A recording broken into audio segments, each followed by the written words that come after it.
నమస్తే, welcome to 6 TV. నేను రచన. మరి ఈ రోజు రెండు తెలుగు రాష్ట్రాల్లో ఉన్న వార్తాపత్రికలో ఉన్న అంశాల గురించి అయితే మాట్లాడుకుందాము. సో ముందుగా చూసుకుంటే మరి విచారణకు సహకరిస్తా అంటూ కూడా మాజీ ముఖ్యమంత్రి సీఎం మరి కేసీఆర్ అయితే మాట్లాడడం కూడా జరిగింది. మరి ప్రస్తుతం ఈ రోజు ఫోన్ ట్యాపింగ్ కి సంబంధించి మరి కేసులో సిట్టి విచారణకు కూడా హాజరవ్వాలని కూడా నోటీసులు ఇవ్వడం జరిగింది. మరి రెండోసారి నోటీసులు ఇచ్చిన తర్వాత మరి కేసీఆర్ హాజరవుతాను అనే విధంగా కూడా తెలియజేయడం జరిగింది. మరి సిట్టి విచారణ మొదటగా చూసుకుంటే బీఆర్ఎస్ నాయకులకు సంబంధించి మొదటగా హరీష్ రావును, ఆ తర్వాత కేటీఆర్ ను, మళ్ళా ఇప్పుడు సంతోష్ కుమార్ ను, ఆ తర్వాత ఇప్పుడు మాత్రము మరి కేసీఆర్ అయితే విచారించబోతున్నారు. మరి మొదటగా ఫామ్ హౌస్ లోనే విచారణ జరిపించాలని అయితే కోరడం జరిగింది. సో అది నిరాకరించి మరి ప్రస్తుతం నందినగర్ లో ఉన్న తన ఇంట్లోనే విచారణ కొనసాగిస్తామంటూ కూడా స్పష్టం చేయడం జరిగింది. మరి ఈ రోజు మధ్యాహ్నం 3 గంటలకైతే అందుబాటులో ఉంటానని కూడా సిట్ అధికారులు అక్కడే వచ్చి తన వాగ్మూలం సేకరించవచ్చు అని కూడా సూచించడం జరిగింది. మరి ఈ మేరకు సిట్ కు అయితే శనివారం మాత్రం చూసుకుంటే 6 పేజీల సుదీర్ఘ లేఖ అయితే రాశారు. మరి ఆ లేఖలో ఒకవైపు కేసుల విచారణకు సంబంధించి పలు న్యాయస్థానాలు వెలువరించిన తీర్పులను కూడా ప్రస్తావిస్తూ మరోవైపు తనకు నోటీసులు జారీ చేయడంలో సిట్ వ్యవహరించిన తీరు తప్పుబట్టారు.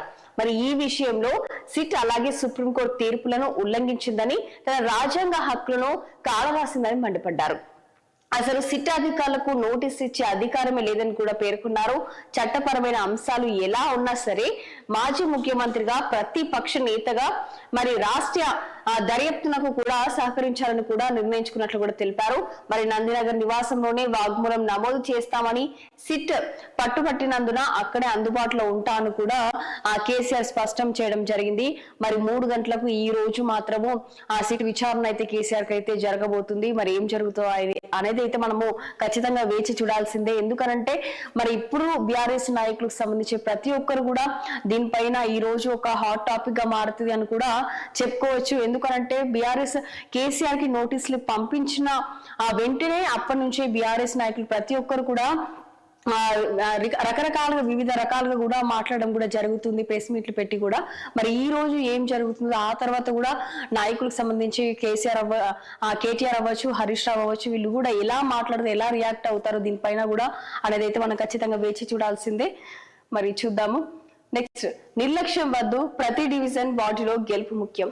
మంత్రులు, పార్టీ నేతలకు సీఎం రేవంత్ రెడ్డి దిశానిర్దేశం. అమెరికా నుంచి జూమ్ లో మున్సిపల్ ఎన్నికలకు సమీక్ష.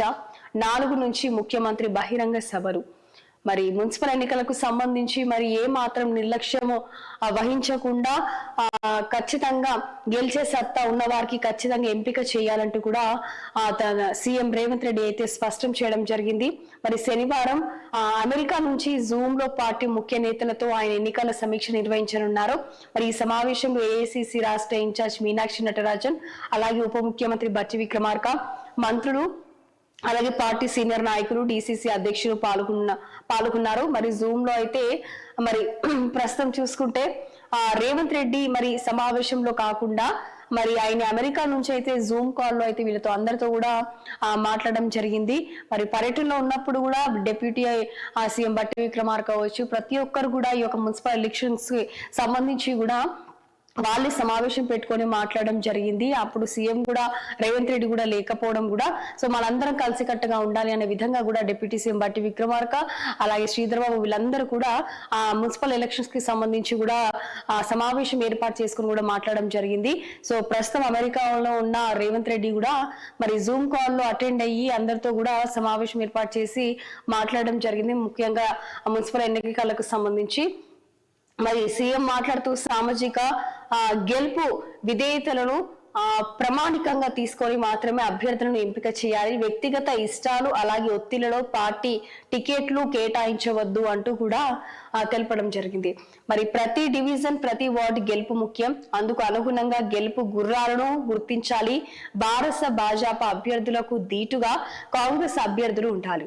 నామినేషన్ల ప్రక్రియ పూర్తి కావడంతో తదుపరి కార్యాచరణపై పార్టీ లోక్ సభకు సంబంధించి కూడా పూర్తి కూడా ముఖ్యంగా ప్రతి ఒక్కరు కూడా ఈ యొక్క గెలుపు ముఖ్యం. ఖచ్చితంగా కాంగ్రెస్ కి సంబంధించి అంటే మున్సిపల్ లో కూడా కాంగ్రెస్ ఖచ్చితంగా విజయం సాధించాలి.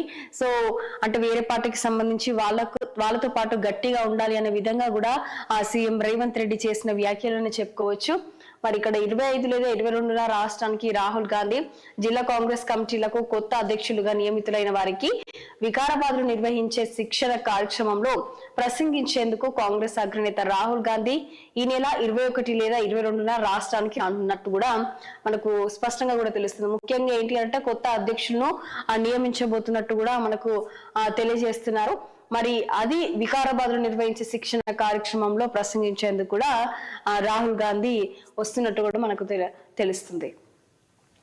మరి నేడు కేంద్ర బడ్జెట్ కి సంబంధించింది మరి ఈ పద్దు మరి ద్రవ్య క్రమశిక్షణ సంస్కరణలకు ప్రాధాన్యం దక్కుతాయని అంచనా, ఉద్యోగ కల్పనపై దృష్టి, వరుసగా 9 సారి ప్రవేశపెట్టనున్న నిర్మలా సీతారామన్ మరి బడ్జెట్ సమావేశం గురించి మరి ప్రస్తుతం సంస్కరణలు పరుగులు పెట్టించే లక్ష్యంతో అంతర్జాతీయ ఒత్తిడిలను సుంకాలను తట్టుకునే చర్యలకు ప్రాధాన్యతనిస్తూ 2026 నుంచి 27 సంవత్సరానికి సంబంధించి బడ్జెట్ ను మరి ఈ రోజు ఉదయం 11 గంటలకు మరి కేంద్ర ఆర్థిక మంత్రి నిర్మలా సీతారామన్ ఈ బడ్జెట్ లోక్సభకు అయితే సమర్పించనున్నట్టు కూడా మనకు తెలుస్తుంది. వరుసగా 9వసారి ఆమె బడ్జెట్ ను ప్రవేశపెట్టారన్నారు.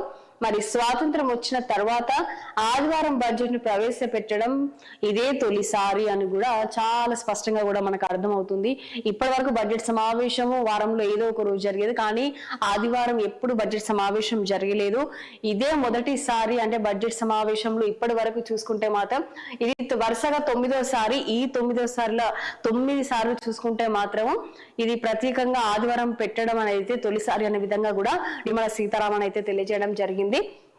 మరి దేశీయ డిమాండ్ లో స్తబ్దత, అలాగే ఓ మాదిరి స్థాయికి చేయడం, అంతర్జాతీయ అనిశ్చితి, భౌగోళిక ఉద్రిక్తతలు అయితే ఉన్నట్టు కూడా మనకు చాలా స్పష్టంగా కూడా తెలుస్తుంది. మరి చూడాలి మరి ఈ రోజు బడ్జెట్ సమావేశం మరి లోక్సభలో కి సంబంధించి మరి ఏం జరుగుతుందో అనేది అయితే కూడా మనం ఖచ్చితంగా వేచి చూడాల్సిందే. మరి నేటి బడ్జెట్ పై చూసుకుంటే తెలంగాణ కోటి ఆశలు నిరుడు 22,000 కోట్ల అంచనాకు ఇప్పటికి వచ్చింది. మరి 4,000 కోట్ల అంటూ కూడా తెలియజేయడం జరిగింది. మరి ఈసారి బడ్జెట్ తెలంగాణకు సంబంధించింది కూడా ఏం జరుగుతుందో అనేది కూడా మనం ఖచ్చితంగా వేచి చూడాల్సిందే. ఓకే, నెక్స్ట్ అమ్మ కౌగిలిలో ఆఖరి మజిలీ. మరి రైలు కింద పడి తల్లి, 2 పిల్లల ఆత్మహత్య. జీవితం భారంగా ఉంది, పిల్లల్ని వదిలి వెళ్ళలేక తీసుకెళ్తున్నానంటూ కూడా సూసైడ్ నోట్ రాసిన ఇక్కడ చూస్తున్నాం. అంటే రాసింది కాకుండా నార్మల్ అక్కడ పిక్చర్ చూస్తున్నాం మనము. 2 పిల్లలు, తల్లి. మరి ఇది ఎక్కడో కాదు, చెర్లపల్లి రైల్వే స్టేషన్ సమీపంలో సీసీ ఫుటేజ్ లో 2 పిల్లలతో విజయరెడ్డి కనిపిస్తున్న పిక్చర్ అయితే మనం ఇక్కడ చూస్తున్నాము. మరి పిల్లలకు జీవితం భారంగా ఉంది, పిల్లల్ని వదిలి వెళ్ళలేక మరి వాళ్ళని కూడా నాతో పాటే తీసుకెళ్తున్నా అనే విధంగా కూడా తెలియజేయడం జరిగింది. నెక్స్ట్ గంజాయి అక్రమ రవాణాపై పోరాడి మృత్యు ఒడికి మరి నిమ్స్ లో చికిత్స పొందుతూ ఎక్సైజ్ కానిస్టేబుల్ మరి కన్నుమూతాం. అక్రమ గంజాయి తరలిస్తున్న ముఠాను పట్టుకునేందుకు ప్రాణాలను సైతం లెక్క చేయలేదామే. మరి ఆ ప్రయత్నంలో తీవ్రంగా గాయపడ్డారు. మృత్యువుతో పోరాడి చివరికి ఓడిపోయారు. నిజామాబాద్ లో జనవరి 23న గంజాయి అక్రమ రవాణాను మరి వాహనంతో ఢీకొట్టి తొక్కించేసిన ఘటనలో తీవ్రంగా గాయపడిన ఎక్సైజ్ కానిస్టేబుల్ సౌమ్య మరి పంజాగుట్ట నిమ్స్ ఆసుపత్రిలో చికిత్స పొందుతూ మరి శనివారం రాత్రి అయితే తుది శ్వాస విడిచినట్టు కూడా మనకు చాలా స్పష్టంగా కూడా తెలుస్తుంది. నెక్స్ట్ శనివారం రాత్రి సమ్మక్కను మేడారం నుంచి వన ప్రవేశానికి తీసుకెళ్తున్న గిరిజన పూజారులు మరి ఇక్కడ మరి అమ్మవారు గద్దెలకు వచ్చిన తర్వాత మరి నిన్న శనివారం రాత్రి మళ్ళీ సమ్మక్కను మేడారం నుంచి అయితే వన ప్రవేశానికి తీసుకెళ్తున్నట్టు కూడా పూజారులు కూడా మనకు తెలియజేయడం జరిగింది. ఇక్కడ మరి 4 రోజుల పాటు ఎంతో అంగరంగ వైభవంగా సమ్మక్క సారక్క జాతర అయితే జరిగిపోయింది. మరి బుధవారం, గురువారం సారక్క తర్వాత సమ్మక్క కూడా రావడం జరిగింది గద్దెలపైకి. ఆ తర్వాత భక్తులు కూడా ఎంతో మంది నలుమూలల నుంచి కూడా భక్తులు వచ్చి ఆ మేడారంకి అమ్మవారిని దర్శించుకోవడం కూడా జరిగింది. మరి నిన్నటి వరకు కూడా చాలా మంది కూడా భక్తులు అమ్మవారిని దర్శించుకున్నారు. నిన్న సాయంత్రం వరకు కూడా మరి నిన్న లాస్ట్ ఘట్టం అని కూడా చెప్పుకోవచ్చు. నిన్న సాయంత్రం వరకు మరి నిన్న సాయంత్రం అయితే ప్రత్యేకంగా మళ్ళీ ఆ గద్దెలపై నుంచి మరి సమ్మక్కనైతే మళ్ళా మేడారం నుంచి ప్రవేశానికి కూడా తీసుకెళ్లారు మరి పూజారులు అయితే. మనం ఇక్కడ చూస్తున్నాము. మరి పూజారులు భక్తులతో కలిసి నడిచిన మంత్రి సీతక్క, మరి సీతక్క ఈ యొక్క 4 రోజుల పాటు అయితే అక్కడే ఉండి అన్ని పర్యవేక్షిస్తూ సదుపాయాలకు సంబంధించి ప్రతి ఒక్కటి కూడా అక్కడ ఉండి చూసుకోవడం కూడా జరిగింది. మరి సీతక్కతో పాటు ప్రతి ఒక్కరు కూడా రోజు చాలా మంది విఐపీలు అవ్వచ్చు, నాయకులు అవ్వచ్చు, ప్రతి ప్రముఖులు అవ్వచ్చు, ప్రతి ఒక్కరు కూడా అక్కడ దర్శించుకోవడం జరిగింది. అక్కడ ఉన్న సదుపాయాల గురించి, మౌలిక సదుపాయాల గురించి ప్రతి ఒక్కరు కూడా పరిశీలించడం జరిగింది. బట్టి విక్రమార్క అవ్వచ్చు, అలాగే కోమటిరెడ్డి వెంకటరెడ్డి, ప్రతి ఒక్కరు కూడా అక్కడికి వెళ్ళి కూడా భక్తులకి ఎలాంటి అసౌకర్యం కలగకుండా ప్రతి ఒక్కటి కూడా పర్యవేక్షించడం జరిగింది. సో ఎంతో అంగరంగ వైభవంగా అయితే ఈసారి అయితే మేడారం జాతర అయితే నిన్నటితో అయితే ముగిసింది. మళ్ళీ 2 సంవత్సరాలకి మళ్ళీ మేడారం జాతర వస్తుంది కాబట్టి మన నిన్నటితో అయితే లాస్ట్ ఘట్టం అయితే ముగిసిందని కూడా చెప్పుకోవచ్చు. సో నెక్స్ట్ సాక్షికి వెళ్ళిపోదాము.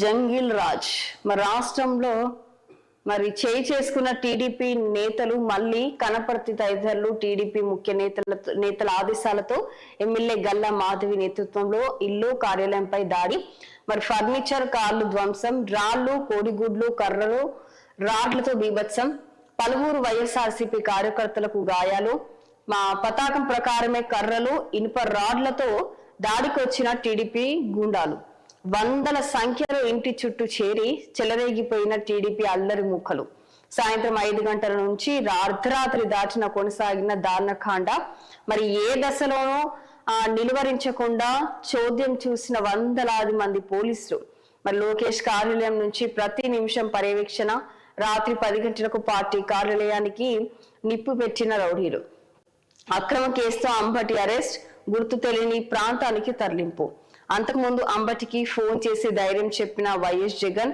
ఫిర్యాదు చేసేందుకు వెళ్లిన వైఎస్ఆర్సీపీ నేతలను కలిసేందుకు ఎస్పీ ససేమిరా, మరి అంబటిని హత్య చేసేందుకు ఆయన కార్యాలయంలోకి ప్రవేశించిన టీడీపీ ఎమ్మెల్యే గల్లా మాధవి భర్త రామచంద్రరావు మనం ఇక్కడ చూస్తున్నాం. మరి ప్రస్తుతం అయితే అంబటి అయితే అరెస్ట్ అవ్వడం జరిగింది. కానీ ఎక్కడికి తీసుకెళ్లారో అయితే ఇంకా తెలియదు. గుర్తు తెలియని ప్రాంతానికి అయితే అంబటిని అయితే తరలించడం కూడా జరిగింది. మరి ఇంకేం జరుగుతుందని అయితే మనం ఖచ్చితంగా వేచి చూడాల్సిందే. మరి మాజీ మంత్రి అంబటి రాంబాబు అరెస్ట్ చేసి తీసుకెళ్తున్న పోలీసులు మరి ఇక్కడ మనం కనిపిస్తుంది కూడా మనకి. సో నెక్స్ట్ సవాళ్లపై సవారీ, ఆర్థిక సంక్లిష్టతల నడుమ నేడు 2026 నుంచి 27 కేంద్ర బడ్జెట్ వరుసగా 9వ ప్రవేశపెట్టనున్న కేంద్ర ఆర్థిక మంత్రి నిర్మలా సీతారామన్ వృద్ధికి ఊతం, అలాగే తయారీకి చేయుతతో గేమ్ చేంజింగ్ లా ఉండొచ్చని నిపుణుల అంచనా. త్వరలో ఎన్నికలు జరిగే రాష్ట్రాల్లో కొత్త పథకాలు ప్రవేశపెట్టే అవకాశం, ఆర్థిక క్రమశిక్షణ పాటిస్తూనే పలు సంస్కరణలకు శ్రీకారం చుట్టొచ్చు అంటున్న ఆర్థికవేత్తలు. మరి ఈ రోజు బడ్జెట్ సమావేశం 11 గంటలకు అయితే జరగబోతుంది. మరి బడ్జెట్ సమావేశంలో మరి ఏం జరుగుతుందని అయితే మనం ఖచ్చితంగా వేచి చూడాల్సిందే. మరి ఇది 9వసారి అంటూ కూడా నిర్మలా సీతారామన్ అయితే తెలియజేయడం జరిగింది మనకి. ఓకే, రమేష్ మృతదేహంతో కర్నూలు కలెక్టరేట్ వద్ద ధర్నా చేస్తున్న కుటుంబ సభ్యులు, అలాగే దళిత సంఘాలు. ఎంఆర్పిఎస్ నేత దారుణ హత్య, ట్రాక్టర్ తో ఢీకొట్టి రాడ్లతో విచక్ష రహితంగా దుండగుల దాడి, ఆసుపత్రిలో చికిత్స పొందుతూ ఎంఆర్పిఎస్ నాయకుడు రమేష్ మృతి, హత్యపై బగ్గుమన్న కుటుంబ సభ్యులు, దళిత గిరిజన సంఘాలు. మృతదేహంతో కలెక్టరేట్ ఎదుట పెద్ద ఎత్తున అయితే ధర్నా నిర్వహించడం జరిగింది కలెక్టరేట్ ఆఫీస్ దగ్గర. మరి మృతిని కుటుంబ సభ్యులకి న్యాయం చేయాలని డిమాండ్.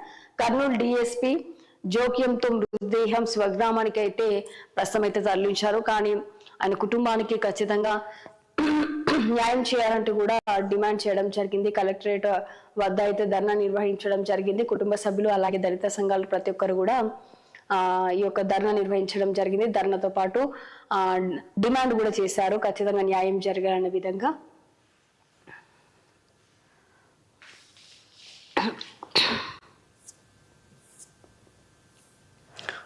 బాబును వదలని స్కిల్ స్కామ్ కేసులో ఈడీ దూకుడు, సిఐడి సిట్ కేసును ఇటీవల అడ్డగోలుగా క్లోజ్ చేసిన చంద్రబాబు కూటమి ప్రభుత్వం. కానీ దర్యాప్తును వేగవంతం చేసిన ఈడీ విశాఖలోని ప్రత్యేక పిఎంఎల్ఏ కోర్టులో అనుబంధ ఛార్జిషీట్ దాఖలు. చంద్రబాబు సన్నిహితులు డిజైన్ టెక్ కంపెనీకి చెందిన మరో 23.54 కోట్ల ఆస్తులు జప్తు, మరి షెల్ కంపెనీలతో నిధులు కొల్లగొట్టినట్టుగా గుర్తింపు. చంద్రబాబు సన్నిహితులపై అభియోగాలు నమోదు. స్కిల్ స్కామ్ కోసం దర్యాప్తును ముమ్మరం చేసిన ఈటీ.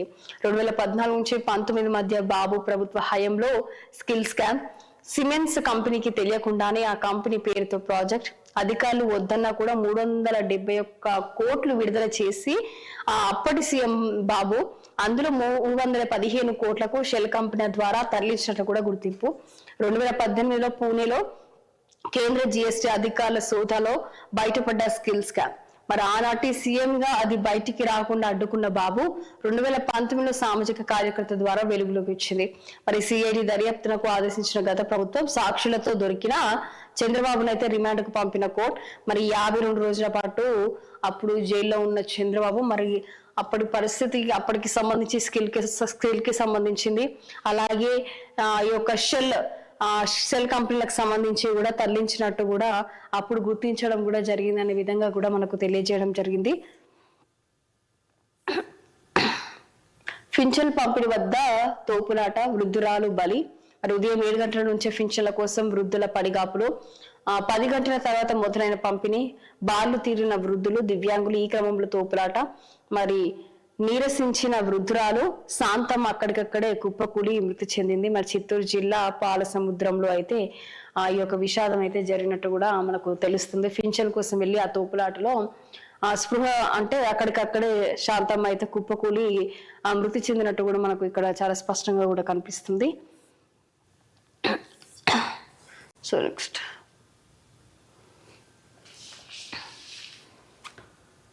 ఓకే,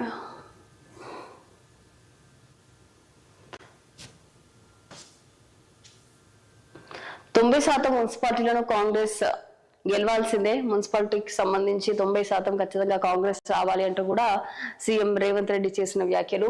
మరి సర్వే రిపోర్ట్ల ప్రకారమే బీఫామ్లు. మరి రెబల్స్ బరిలో ఉండకుండా చూడాలి. బీసీలో అన్ని సామాజిక వర్గాలకు న్యాయం జరగాలి. ఆ 10 నియోజకవర్గాల్లో కొత్త పాత నేతల మధ్య సమన్వయం చేసుకోవాలి. జూమ్ మీటింగ్ లో మంత్రులు, పార్టీ నేతలకు సీఎం దిశానిర్దేశం. పాల్గొన్న సిసి చీఫ్ మహేష్ కుమార్ గౌడ్, అలాగే పార్టీ ఇన్ఛార్జ్ మీనాక్షి నటరాజన్ మంత్రులు. మరి ఈ నెల 4 నుంచి సీఎం మున్సిపల్ ఎన్నికల ప్రచారం కూడా మొదలవుతుంది అని కూడా తెలపడం జరిగింది. మున్సిపల్ ఎలక్షన్ కి సంబంధించి సీఎం రేవంత్ రెడ్డి ఆ పర్యటనలో కూడా పాల్గొంటాననే విధంగా కూడా జూమ్ లో అయితే తెలియజేయడం జరిగింది.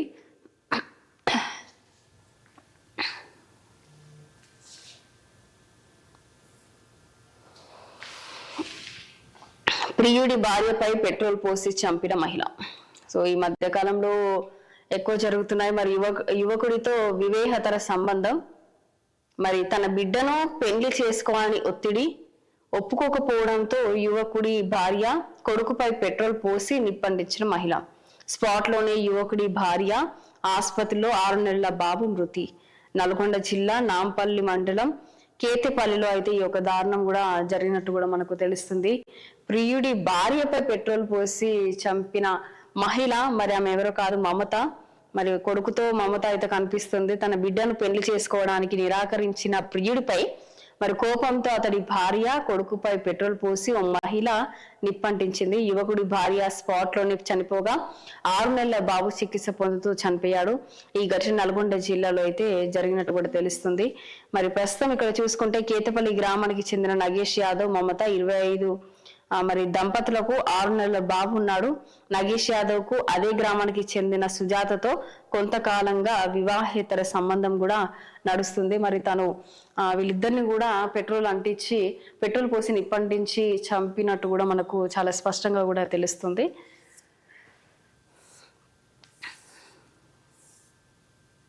జనం నుంచి వనంలోకి సమ్మక్క సారలమ్మ వన ప్రవేశం. మరి మేడారం మహాజాతర ముగిసింది. మరి వనం నుంచి జనంలోకి వచ్చిన సమ్మక్క సారలమ్మ భక్తులకు దీవెన ఇచ్చి తిరిగి వనం బాట పట్టారు. 4 రోజుల జాతరలో అమ్మవారిని లక్షల మంది దర్శించుకున్నారు.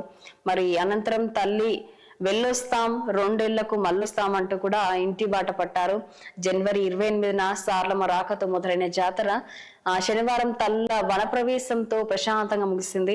గిరిజన పూజారులు తల్లులకు ప్రత్యేక పూజలు చేసి సమ్మక్కను చిలకల గుట్టకు, సారలమ్మను కన్నపల్లికి, గోవిందరాజును కొండాయికి, పగిలిందరాజును పూనుగొండ్లకు కాలినడకన అయితే తీసుకెళ్లడం కూడా జరిగింది. మరి ఇక్కడ మేడారం రూట్లన్నీ జామ్. ఇక హన్మకొండ నుంచి పసరాకు అయితే 3 గంటలు, అక్కడ నుంచి మేడారానికి 10 గంటల టైం అయితే పడుతున్నట్టు కూడా మనకు తెలుస్తుంది. మరి ట్రాఫిక్ నిన్న అయితే విపరీతంగా ట్రాఫిక్ జామ్ అయిపోయింది. లైన్గా బస్సులు అవ్వచ్చు, వెహికల్స్ అవ్వచ్చు, అన్ని కూడా దగ్గర 3 గంటలు పట్టే సమయం 10 గంటలు పట్టిందంటూ కూడా ప్రజలు కూడా తెలపడం జరిగింది.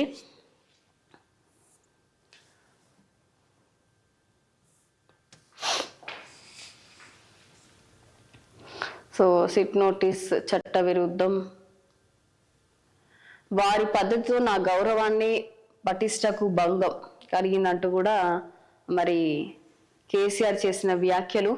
మరి నోటీసులన్నీ ఎర్రవల్లిలోనే నా ఇంటికే పంపాలి అంటూ సూచించా.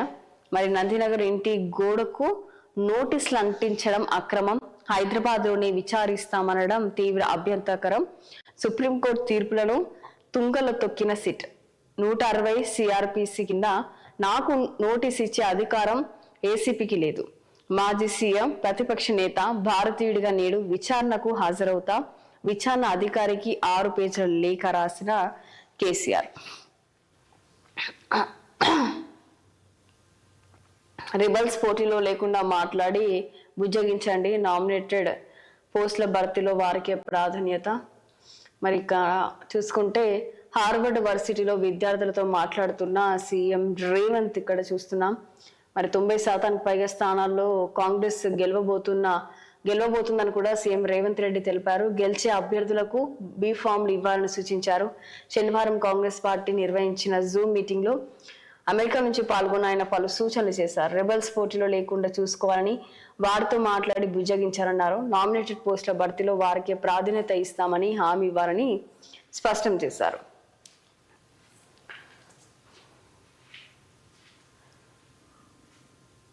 బుల్లెట్ ట్రైన్ కు రూట్ మ్యాప్ రెడీ.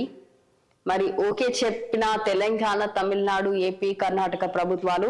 ఇక భూ సేకరణే తరువాయి, కేంద్ర నిధులు రాగానే షురు.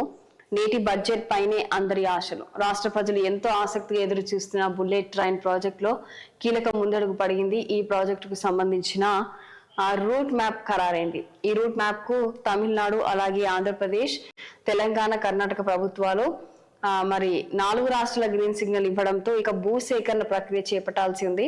అయితే నేడు కేంద్రం ప్రవేశపెట్టున్న బడ్జెట్ లో ఈ ప్రాజెక్ట్ కు ఏ మేరకు నిధులు కేటాయించనేది కూడా చాలా ఆసక్తిగా మారిందంటూ కూడా మనకు చాలా స్పష్టంగా కూడా కనిపిస్తుంది. మరి హైదరాబాద్ లో కాల్పులు, వ్యాపారపై దుండగులు ఫైరింగ్. మరి 6 లక్షలతో పరారయ్యారు. మరి కోటి ఎస్బీఐ ఏటీఎం వద్ద ఘటన రంగంలోకి దిగిన ప్రత్యేక టీం. మరి ఏటీఎం దగ్గర ఆయన వెనుక కూడా దుండగులు ఆయనతో పాటు వెనుక గమనించుకుంటూ వెళ్ళి మరి ఆయనని దుండగులు ఫైరింగ్ చేసి మరి 6 లక్షలతో అయితే పరారైనట్టు కూడా తెలుస్తుంది. మరి ప్రత్యేకంగా కూడా రంగంలోకి ప్రత్యేక టీం కూడా ఉన్నట్టు కూడా తెలుస్తుంది. మరి పోలీసులను కూడా బురిడి కొట్టించేందుకు రకరకాల ప్లాన్స్ చేస్తున్నారు అంటూ కూడా తెలియజేయడం జరిగింది. ఇక్కడ 9.5 కోట్ల డ్రగ్స్ పట్టివేత. శంషాబాద్ ఎయిర్పోర్ట్ లో స్వాధీనం. 27.15 కేజీల హైడ్రోపోనిక్ గంజాయి సీజ్. 7 నిందితుల అరెస్ట్. పట్టుబడిన హైడ్రోపోనిక్ గంజాయి మరి శంషాబాద్ ఎయిర్పోర్ట్ లో అయితే స్వాధీనం చేసుకున్నారు. అలాగే 27.15 కేజీల గంజాయి అయితే సీజ్ చేసినట్టు కూడా మనకు చాలా స్పష్టంగా కూడా మనకు అర్థమవుతుంది. ఇంతకుముందు దీని గురించి డిస్కస్ చేసుకున్నాము. ప్రియుడు భార్యపై కూడా పెట్రోల్ పోసిన నిప్పు అంటించింది కూడా మనకు చూస్తున్నాము. సో చూసాం కదా. మరి ఈ రోజు అయితే 2 తెలుగు రాష్ట్రాల్లో ఉన్న వార్తాపత్రికలో ఉన్న అంశాల గురించి అయితే మాట్లాడుకున్నాము. సో మళ్ళీ రేపు కలుద్దాము. అప్పటి వరకు చూస్తూనే ఉండండి 6 టీవీ. సామాన్యుడి ఆరోగ్య ప్రాణం.